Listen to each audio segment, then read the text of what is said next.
का बटन दबाएं।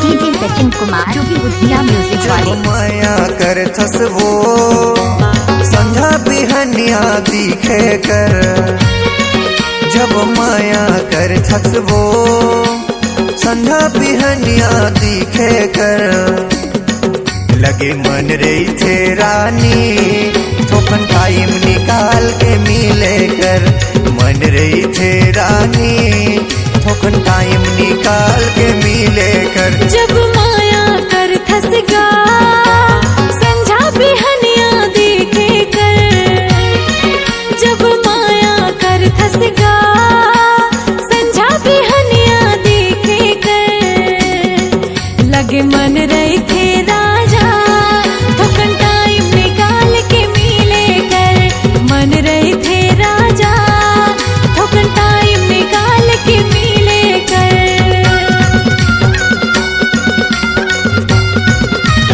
डीजे सचिन कुमार मलकाम।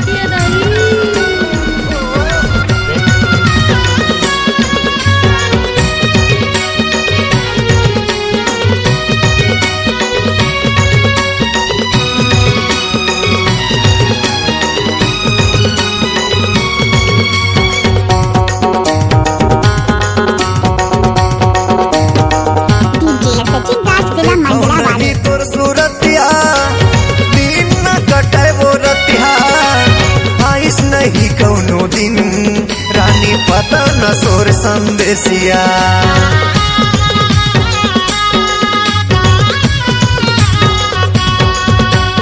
देखो नहीं तोर सूरतिया दिन न कटे वो रतिया, आइस नहीं कौनो दिन पता न सोर संदेसिया, आइस नहीं कौनो दिन रानी पता न तोर संदेसिया।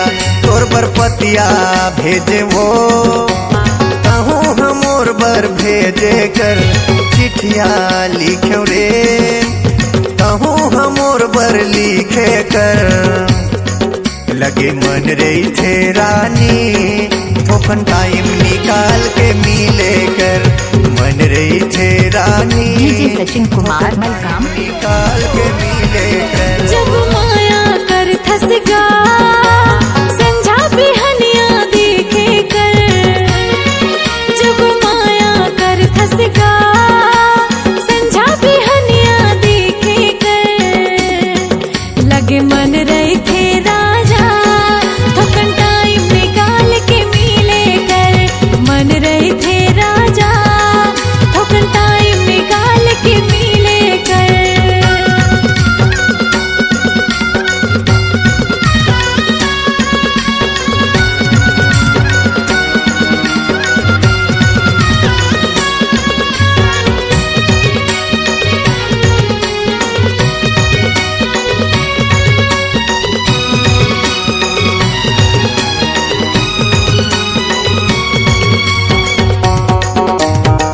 जो भी बुद्धिया म्यूजिक वाले। जिउरा होगे बेहाल नहीं करे वीडियो कॉल, सुरता तोला मोरावे नहीं फिर पूछे नहीं मोर हाल।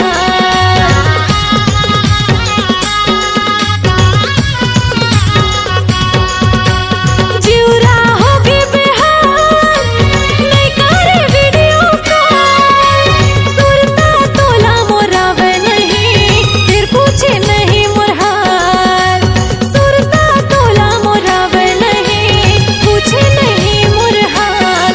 मोहब्बतिया भेजो रे कहूँ हमोर बर भेजे कर, चिट्ठिया लिखो रे कहूँ हमोर बर लिखे कर, लगे मन रही थे राजा थोकन टाइम निकाल के मिले कर, मन रही थे राजा थोकन टाइम निकाल के मिले कर। जब माया कर थसवो संझा बिहनिया दिखे कर, जब माया कर थसगा संझा भी हनिया देखे कर लगे मन रही थे रानी थोकन टाइम निकाल के मिले कर लगे मन रहे थे राजा ठोकन टाइम निकाल के मिले कर लगे मन रही थे रानी थोकन टाइम निकाल के मिले कर